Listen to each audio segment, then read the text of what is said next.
Third scream. Soured grapes on the vine. Wind moved through dead trees above like something breathing through broken ribs. She reached for her phone in her tote bag. Blood made it slip under her fingers before she steadied it. It lit. Rang too long. After what felt like an eternity watching cars pass by on the road, Frank answered. Music pressed through the line like another mind leaking into hers. Frank's voice came through the phone, already surfing the waves of noise behind it. What do you want? Sanctuary stared at the few trees around her, fingers tightening around the phone until it stopped feeling separate from her hand. Where are you? She asked. A laugh flickered behind him, not aimed at her, not really aimed at anything. At Club Havoc with my boyfriend, Frank said.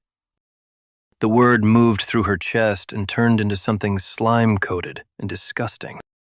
Suddenly the girl threw up in her own mouth at his words. Blood and vomit drained onto the gravel, making the next breath come in wet and uneven. Oh, she whispered, while wiping her mouth with her sleeve. Then, quieter, like she was adjusting something fragile inside herself, as she coughed violently. You... Sanctuary took a moment to squeeze the tears threatening to fall back inside her burning eyeballs. There were so many things she wanted to say. So many memories of that final, horrible phone call with their mother right before Nancy went to go be free with her new wife. But all she said was, "You didn't tell me." You don't need to know everything I do, he said. Someone bumped into him. He shifted with it. Another voice cut across the background, laughing too hard at something that didn't carry through the phone. Music surged louder for a moment, then dropped again like the room itself was breathing. Sanctuary swallowed blood. The ground under her fingers felt damp, cold, like it had been waiting too long without her noticing. She felt her stomach want to enter her mouth at the thought of Frank's interests. However, she needed his help, so her disgust was secondary in this situation. That's great. Why didn't you ever tell me about him? You know I would have loved to meet him, see you, catch up again, you know? She injected as much curious intrigue into her voice as her psyche would possibly allow without shattering. Stop. The word cut through the line, and its sound was as heavy as the smell of dirt was cold.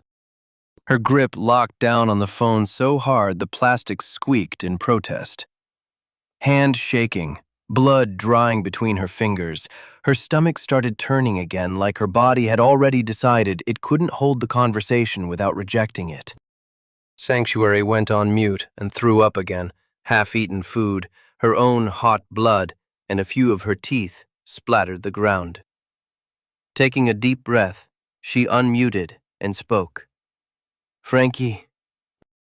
Don't do that thing, Frank said, and his voice came through the phone already half drowned in the club behind him. Don't try to fucking rewrite yourself while you're talking to me. You hate it. You know you hate what I am. So don't you dare start changing what you mean halfway through saying it.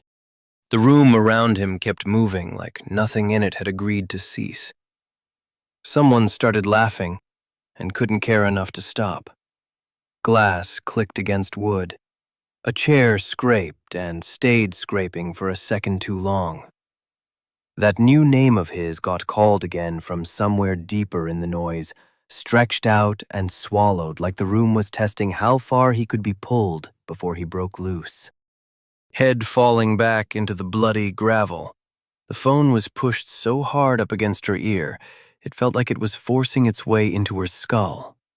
Her hand was stiff with grime, fingers locked around plastic, as if letting go would mean there was nothing holding her in place to anything anymore. I didn't really mean, she started. No, Frank cut in. You did. You don't get to pull it back after it's already out of you. The words flew at her through the receiver like something thrown too close to dodge. The vine moved faintly along her spine, like it had heard the change in pressure and was adjusting itself. Behind the sound of Frank, the club kept going. Too much motion, too many small collisions of sound to separate anything from each other anymore. A different voice shouted his name a third time, closer this time, like it was threading itself into the phone call. Frank didn't turn away from her voice. Again with this shit. The anger in his tone was icy. You open your fucking mouth like you're one thing, and the second it leaves you, you start trying to pull it back into something softer so it doesn't cut you. The girl swallowed, and it scraped her throat going down. You don't actually give a fuck about my happiness. And yet I stick my fucking neck out for you all the time. Did you even check the back pocket of those jeans I sent you? Sanctuary made a whimpering noise, but her hand fumbled to the back pockets of the jeans. She had to roll over slightly, but it was worth it when her free hand clasped around a pack of cigarettes and a small black butterfly-shaped lighter. She balanced the phone in her shoulder and neck, lighting the cigarette she extracted with shaking hands. The lighter's flame rose from it in a quick flutter. It lit the end of the cigarette, and the girl took a deep inhale. That's right. Cigarettes always shut you up. I always hated that you started smoking after you met those friends of yours. Bad habits are good for something, I guess. I tried to get you to quit once, but you spat in my face, blocking my number for a month. Remember that? Laughter swelled behind him, music like devices of torment. Frank's voice dragged slightly at the edges now, worn down but still stone cold. You are exaggerating as usual.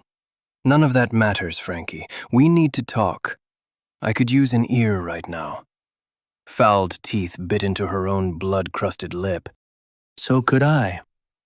But you don't ever let anything be what it actually is, he said. You hear it, and you start shaping it into something you can survive hearing back. Just like Mom. Her fingers clutched the cigarette without her deciding to. Fuck you! I am not like Mom! She streamed into the phone so loud it echoed in the dark. This startled an unkindness of ravens alongside a murder of crows who took flight from high in the nearby trees. She angrily watched them all fly away. You should stop fucking acting like Mom then. You want to get so triggered about the shit, you weren't even born yet when she first went psycho. You don't know it the way I know it, the way shit actually is. Jessie and Anne were the only things that ever made her act like a normal fucking person. The girl was shaking. That's not true. Mom loved all of us. Mom loved herself and her own needs, not us. She loved Anne and Jessie because she wanted to use them to become who she really wanted to be through them. You never bothered to sit back long enough to understand that. She called you a while back, didn't she? Teeth grit, Sanctuary responded. Yeah, she did. Frank's next words floated inside her mind for a long time. The bitch called me and had the nerve to add her new wife to the call. She assumed I'd automatically let go of every time she attacked me with a curling iron or threw hot water at me just because I didn't clean my room how she wanted. Didn't wash everyone's fucking messes from dishes to floors to clothes exactly how she wanted. The way she'd yank me around by the hair if I woke her up while trying to get what I could done due to how limited I could move because of what you all assumed was a disease back then, what you made me believe it to be. Sanctuary raised an eyebrow as her gaze met the glow of the moon above. But it was a disease, some blood-borne illness. You remember what Mom said. The doctors... He cut her off with an exasperated scoff. Mom said? Mom says a lot of shit, and the doctors only knew what they'd be trained in. It doesn't matter. What matters is Mom acting as if every punch, cruel word, taunt, or mocking word could just be fucking erased. Mom is the worst. Sanctuary whispered shakily into the phone. She really is, Frank agreed. For a moment, things felt almost normal between them again. A long stretch of silence filled with music and distant voices and movement that didn't belong to her. Her own voice broke the quiet when her need for her own needs grew too large. I'm sorry about all that, Frankie. I'm glad you have that guy or whatever. But I really need a ride. I need your help. You see, I have to find Ashley.